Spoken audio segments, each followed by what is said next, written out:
मुख्यमंत्री पुष्कर सिंह धामी की अध्यक्षता में हुई कैबिनेट बैठक में करीब 30 प्रस्ताव लाए गए।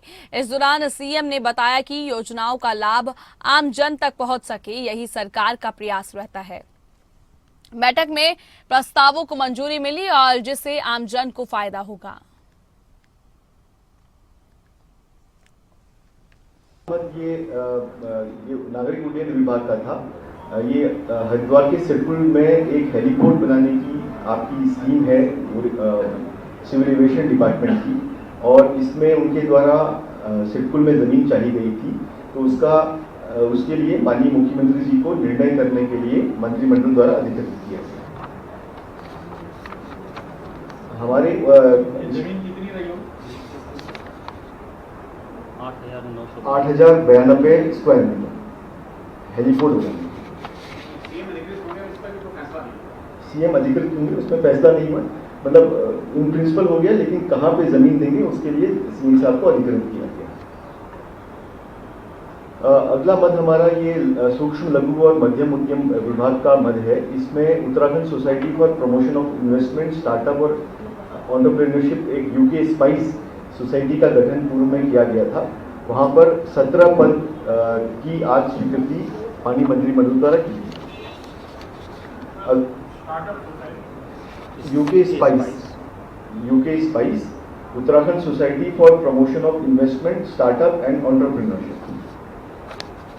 अगला मद ये हमारा उत्तराखंड उच्चतर न्यायिक सेवा नियमावली में कतिपय संशोधन के संबंध में था। ये इसमें पूर्व में एक सिलेबस भी इस नियमावली में दिया गया था, क्योंकि अब जैसे भारतीय न्याय संहिता आदि चीज़ें आ गई हैं, तो ये व्यवस्था कर दी गई है कि इसमें जो भी सिलेबस होगा वो माननीय उच्च न्यायालय द्वारा उसको प्रस्तावित किया जाएगा और सरकार द्वारा, प्रदेश सरकार द्वारा उसको स्वीकृत किया जाएगा। वही सिलेबस जो है इसमें लागू होगा।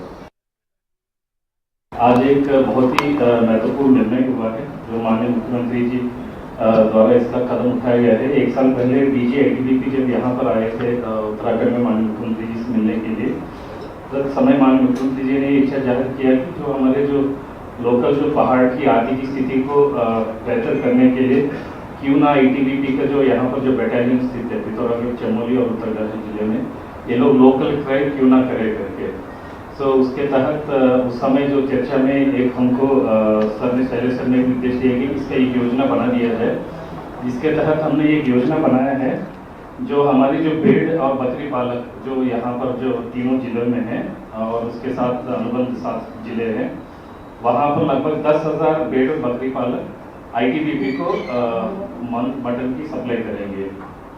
दूसरा लगभग 1000 कुक्कुट पालक ब्रॉयलर चिकन और क्रॉयलर जो हमारा देसी चिकन है ये उपलब्ध कराएंगे आईटीबीपी बैटालियंस को, और 500 लगभग 500 फिशरमैन मत्स्य पालक वहाँ पर जो आईटीबीपी बैटालियन को ट्राउट फिश उपलब्ध कराएंगे। इससे हमारा उम्मीद है कि लगभग अराउंड 200 करोड़ की बिजनेस पहाड़ में होगी। सो काफ़ी आर्थिक स्थिति पहाड़ का इससे सुधरने की 100% संभावना है। मैं इसके लिए पूरा प्रयास के लिए आदरणीय सचिव महोदय शैलेश सर को, मुख्य सचिव महोदय मैडम को और सचिव वित्त को हृदय से आभार व्यक्त करता हूँ। अब ग्राफिक्स के माध्यम से आपको बताएंगे कैबिनेट बैठक के फैसले। कैबिनेट बैठक में करीब 30 प्रस्ताव आए। आपको बता दें कि जो प्रस्ताव आए हैं वे 30 प्रस्ताव आए हैं। 10,000 भेड़ बकरी पालक आईटीबीपी को मटन देंगे, और साथ ही आपको बता दें कि मानव वन्य जीव संघर्ष वितरण, आयुष्मान और आर्थिक लाभ साथ मिलेंगे। उत्तराखंड मानव वन्य जीव संघर्ष निधि नियमावली को मंजूरी, और साथ ही आपको बता दें कि सिविल न्यायालय विकास नगर 358 वर्ग मीटर भूमि 1 रुपए की दर पर दी गई। 1 साल में जीपीएफ में 5 लाख तक ही जमा कर पाएंगे, और उच्च शिक्षा विभाग 5 मेधावियों को देगा खास तोहफा।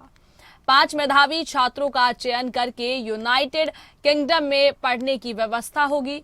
और आपको बता दें कि हरिद्वार की सडकुल में हेलीपोर्ट बनाने के लिए जमीन पर निर्णय के लिए सीएम को अधिकृत किया गया है।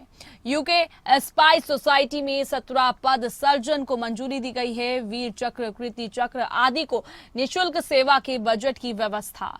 परिवहन निगम ही करेगा विशेष प्राविधान संशोधन अध्यादेश को मंजूरी और साथ ही सरकार मलिन बस्तियों के लिए अध्यादेश लाएगी। मुख्यमंत्री निशुल्क गैस रिफिल योजना के अवधि 3 साल बढ़ाई और साथ ही अब आपको बताएंगे कि लकड़ी की प्रजातियों की दरों के लिए IIM और काशीपुर अध्ययन करेगा। ये हमने आपको बताया कि जो कैबिनेट बैठक के अंदर कौन से जो 30 प्रस्ताव हैं वे लाए गए हैं। ये 30 प्रस्ताव हैं जो लाए गए हैं वे हमने आपको बताए हैं।